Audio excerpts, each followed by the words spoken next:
Okay, last but not least, we have our polynomial form, and we need to translate it into a transformation form.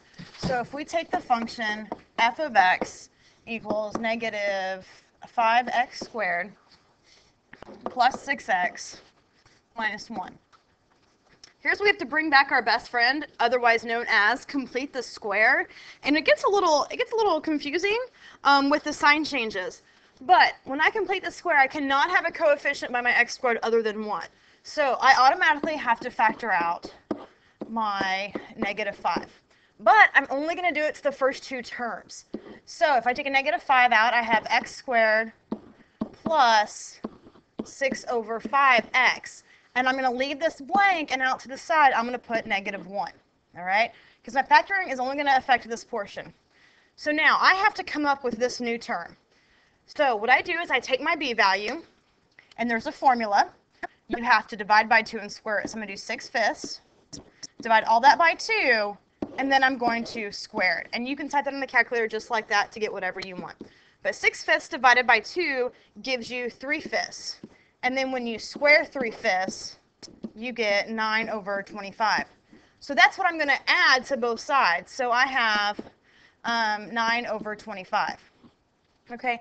That part's the easy part. Now it gets to like where, oh my gosh, what do I do with it? Because normally you're thinking what I do to the right side, I also do the left side over here. But I don't want to do it over there because I want everything on one side. So if I think about it, if you add to both sides, when you take something from the left and move it over here, you do the opposite operation. So instead of adding 9/5 to both sides, I actually want to subtract it. So I'm thinking, okay, I'm going to have a negative right here. But you're like, oh, wait, crud, I can't put a number there yet, because if I have 9/25 inside the parentheses, I really didn't add 9/25. I really added 9/25 times a negative 5. 9/25 times a negative 5 gives me a negative 9/5.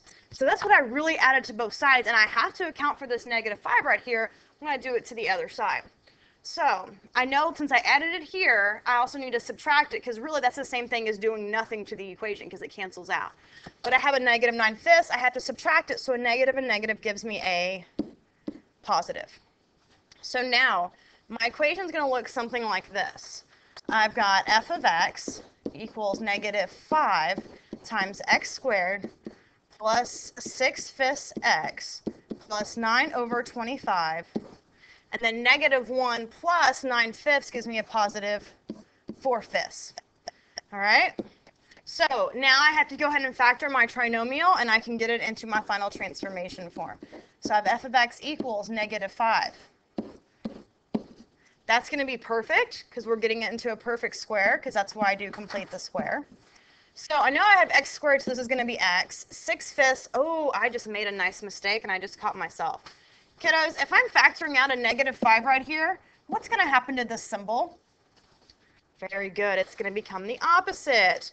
So your brilliant teacher just realized this should be a negative. All right, this should be a negative. All right? So sometimes you learn from my mistakes. So this right here should be a negative. So I have to figure out, I took the square root of x squared to get here. So if I take the square root of 9 over 25, I get 3/5. So that's what's going to go in here. So, and my transform function is going to be f of x equals negative 5 times x minus 3/5 squared plus 4/5. And that is my transformation form. I would suggest watching this video again, because there's a lot of little pieces in it. And if you mess up one, it's going to throw off the whole thing. And you know how brilliant I am, and you just saw me mess up. So anyway, good luck. Okay.